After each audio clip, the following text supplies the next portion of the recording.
सरपंच संतोष देशमुख हत्या प्रकरणामध्ये आज पहिली सुनावणी. केस कोर्टात सकाळी सुनावणी होणार.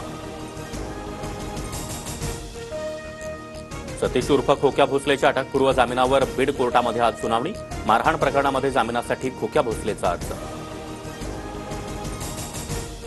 प्रशांत कोरटकरच्या अंतरिम जामिनाबाबत कोल्हापूर कोर्टात आज सुनावणी. इंद्रजित सावंत धमकी प्रकरणी केलेल्या इतर हस्तक्षेप याचिका कोर्टानं फेटाळल्या. एक लाडकी बहीण योजना बंद केली तर 10 योजना चालू करता येतील. अंथरूण पाहूनच पाय पसरावे लागतात. रामदास कदम यांचं वक्तव्य.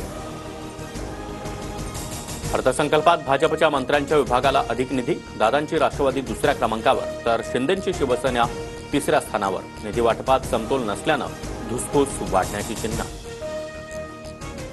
अर्थसंकल्पात एकनाथ शिंदेंनी सुरू केलेल्या योजनेमध्ये 0 रुपयांची तरतूद. आनंदाचा शिधा, वयोश्री तीर्थदर्शन आणि शिवभोजन योजनांना निधीच नाही. शिंदेंच्या योजना बंद केल्याचा विरोधकांचा आरोप. शिंदेंच्या योजनांना कात्री नाही तर योजनाच संपवल्या. वडेट्टीवार आणि राऊतांचा अजितदादा गटासह भाजपवर निशाणा. तर अद्याप पुरवणी मागण्या बाकी असल्याचं बावनकुळेंचं उत्तर.